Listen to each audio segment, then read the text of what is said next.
HSC 26 শিক্ষার্থীরা খেলা যে চলছে কোন লেভেলে বোঝাই যাচ্ছে না। তোমাদের জন্য আরও একটা দুঃসংবাদ নিয়ে এসেছি। শিক্ষা বোর্ড ডাইরেক্ট এই নিউজটাকে অস্বীকার করেছে যে রসায়ন পরীক্ষা 8টা সৃজনশীলে 4টা ভুল। তারা কি বলছে শুনলে তোমরা হাসবা, তবে এটা তোমাদের অধিকার। এই অধিকারটা তোমাদেরকে বুঝে নিতে হবে। কিভাবে নিবা বলো, আগে বলি। তোমাদের রসায়ন পরীক্ষা প্রশ্নে ভুল হয়েছে, এটা কিন্তু এই যে দেখতে এসব ভুলের কারণে মূলত মেধাবী শিক্ষার্থীরা ক্ষতিগ্রস্ত হচ্ছে বলছে সংশ্লিষ্ট শিক্ষকরা।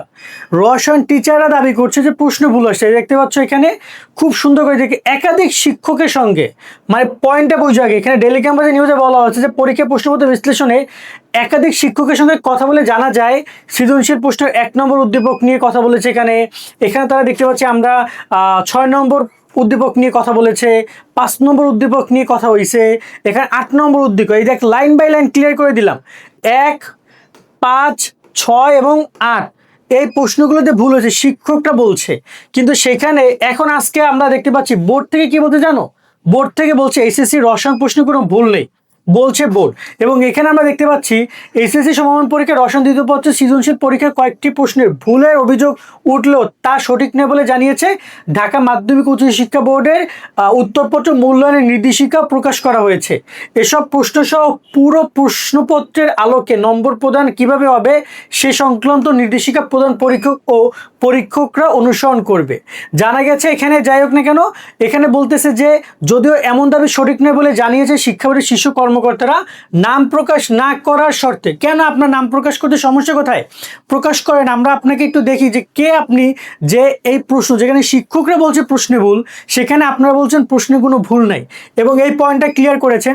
তো এই হয়েছে কাহিনী। এবং যদি উত্তরপত্র মূল্যায়ন নির্দেশিকা নিয়ে আমরা কথা বলি, এইখানে উত্তরপত্র মূল্যায়ন নির্দেশিকাও তারা দিয়ে দিয়েছে এবং সেখানে তারা জানিয়েছে, এই জন্য আমি একটু এখানে দেখি যে ওয়েট করো।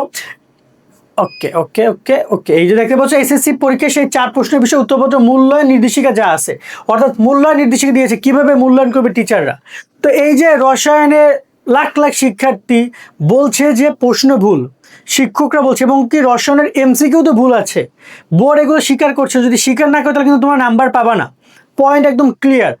যতই তোমাদেরকে বলি নাম্বার দিবে হবে না যদি বোর্ড স্বীকার না করে, যদি শিক্ষকদেরকে সে ব্যাপারে তারা নির্দেশনা না দেয়, মানে তারা গাইডলাইন যদি না দেয়, শিক্ষকরা তো তাদের মতো করে মূল্যায়ন করে দিবে এবং তোমরা নাম্বার পাবা না। এখন এই জিনিসটা তোমরা কি করবে তোমরা তোমাদের ভালো জানো।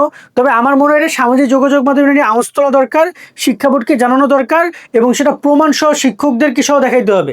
কারণ এখানে কিন্তু আমি বলছি যে এখানে কিন্তু শিক্ষার্থীরা বলছে না, একাধিক শিক্ষকও দাবি করছে যে প্রশ্ন ভুল আছে।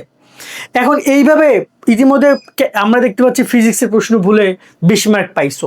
এইখানে প্রশ্ন ভুলের কারণে অনেকে অ্যান্সারই করতে পারো না। তোমরা এই নাম্বারটা পাও তোমাদের যৌক্তিক, এমনকি ক্ষতিপূরণ আমি দাবি করি যে ক্ষতিপূরণ দেওয়া উচিত, কারণ শিক্ষার্থীরা মানসিক চাপে ছিল যারা এগুলো অ্যান্সার করেছে।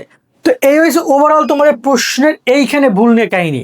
সামনে যদি তোমাদের আরও এই ব্যাপারে আপডেট আসার চেষ্টা করবো আমরা এই চ্যানেলে জানিয়ে দেওয়ার জন্য, এজন্য আমাদের সাথে যুক্ত থাকো। তবে আমার কাছে বিষয়টা খুবই অবাক লাগলো যে বোর্ড ডিরেক্টলি নিষেধ করে দিয়েছে, এমন কোনো কিছু হয় নাই। এটা আসলে বোর্ড কীভাবে পালো এটা আমি ঠিক জানি না। তারা তাদের জায়গা থেকে কাজটা করে দিয়েছে এবং এটা কিন্তু একাধিক জায়গায় তারা ক্লিয়ার করেছে। যে দেখতে পাচ্ছ এই যে দৈনিক শিক্ষা, সেখানেও বলে দিয়েছে যে এইচএসসি রসায়ন দ্বিতীয় পত্রের প্রশ্ন নিয়ে যা বলো শিক্ষা বোর্ড, এখানেও তারা বলছে ভুল বা অসঙ্গতি নেই, স্পষ্টভাবে তারা জানিয়ে দিয়েছে কোনো ভুল নাই। দেখা যাক এ ব্যাপারটা নিয়ে কীভাবে কী হয় না হয়, সামনে কোনো আপডেট আসে কিনা।